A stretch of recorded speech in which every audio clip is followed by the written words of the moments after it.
What's up, everyone, and welcome back to Movie Raised.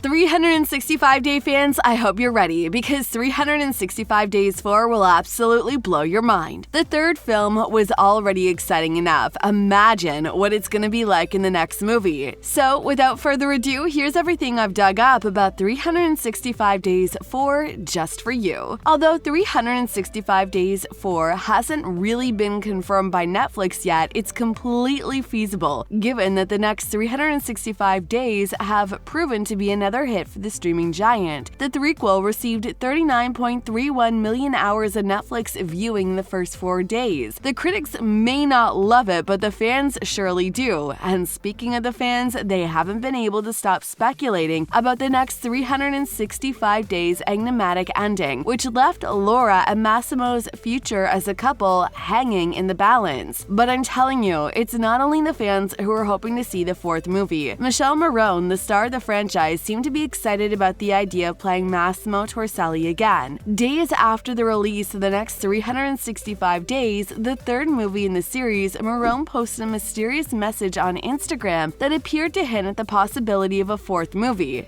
And, more crucially, his desire to return to the franchise in a new role. Michele Morrone, the star of the franchise, seemed to be excited about the idea of playing Massimo Torricelli again. The end of something is always a little bit sad, but who knows? Morrone wrote in a post that features 2 photographs of his character from the movies and the statement. His admirers instantly began to speculate a lot about the post, viewing it as a strong indication that 365 Days 4 would be taking place. The trilogy was based on Blanka Lipińska's books, and she hasn't finished the fourth one. However, there's a good chance we may still get a fourth movie, given how much the movies have diverged from the book's series narrative. For example, the trilogy's conclusion is very different from that of the novel series it was based on. There are many different things happening in that third novel, such as a dead dog, another kidnapping, and a heart transplant. The only true similarity, in fact, is that Laura owns a motorcycle, just like in the movie. Even though Massimo holds Laura against her will, drugged her, and tries to make her pregnant, the book concludes with Laura choosing to be with Nacho. In that case, it's not all that surprising that she and Nacho managed to flee. While Massimo has given up and accepted to a divorce, the epilogue reveals that they had a daughter together. This version is honestly so depressing, so I think I'd rather stick with the really ambiguous ending the movie had. So the billion-dollar question right now is, what is the potential release date of 365 Days 4 on Netflix? There's no official release date for 365 Days 4 because Netflix hasn't officially announced it. Because the second and third movies were made back to back. They were released quite close together between April 2022 and August 2022. 2 years passed between 365 Days and his follow-up, 365 Days This Day. So if a fourth film is in the works, that timetable seems feasible. Assuming that if it happens at all, fans may have to wait until 2024 to see Laura Massimo again, while the next 365 days is off to a strong start. Netflix normally bases a movie or TV show's success on the first 28 days, so it is not yet for sure if that success will maintain after its debut weekend. Now, if we want to talk about who's gonna be in the fourth film of the series, it would just not be the same without Anna Marie Sieklucka and Michele Morrone, who play Laura and Massimo, so they for sure would undoubtedly return. Susanna has practically taken on the role of the third character in the series, so he would return as well, especially given that depending on his choices, he might play a bigger role in Laura's future. While Odor Serradeli's part in the third film was very small, he should return as Olga's fiancé and Massimo's right-hand man, Domenico. Magdalena Lamparska will also probably return as Laura's best friend, Olga. Ua and Darius, who played Laura's parents, Claire and Thomas, in the third film, would potentially appear in cameo roles. So what is going to happen in the fourth film? Let's do a bit of a recap about what happened. Although Laura may have survived the horrific This Day ending, the events of the sequel undoubtedly had a significant negative effect on Laura and Massimo's relationship. Massimo doesn't seem to be able to let go despite Laura's best efforts and her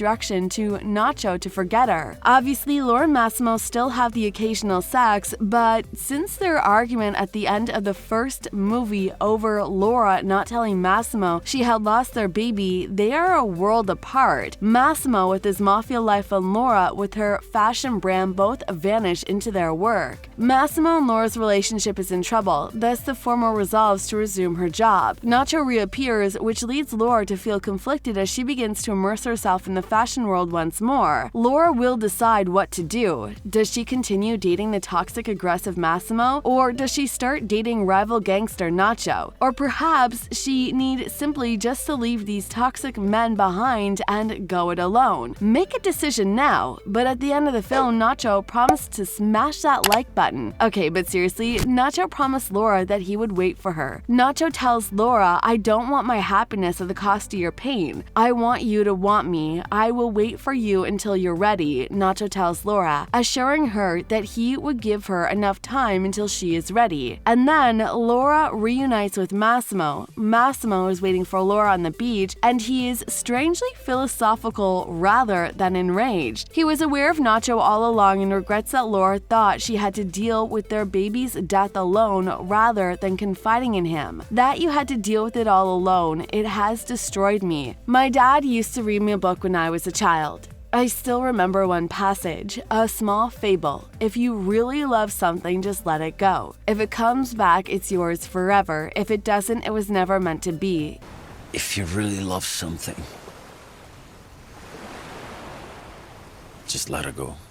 He reminisces and looks longingly at Laura after she tells him that he had a great father and that he will be one day. "Are you back, baby girl?" And that is pretty much it. Ended the film with that famous baby girl line. That line serves as the movie's cliffhanger. What Laura has decided remains a mystery, and the 365 Days film trilogy concludes with this open-ended question. It is totally up to you whether you believe Laura to choose to stay single, went back to Nacho, or opted to try again with Massimo. As I've said before, there's been no announcement on the possibility of a fourth film, but if a fourth film is produced, it will have to continue where the third left off. Before more conflict in their relationship develops in the fourth film, Laura might have already made her mind up on smashing that subscribe button and ringing that notification bell, among other things like whether to date Massimo or Nacho. Not very difficult decisions, if you ask me. You must pick whom she chose because neither directors nor the cast has revealed the third movie's ending. So, does the 365 Days 4 have any footage yet? A trailer perhaps? Well, unfortunately, filming has not begun, and thus there won't be any footage for 365 Days 4 for a long time, because Netflix hasn't even confirmed it. Even the third film didn't get a trailer until a few weeks before it came out. I'm sure you're super excited, and I am too. Check out these videos next.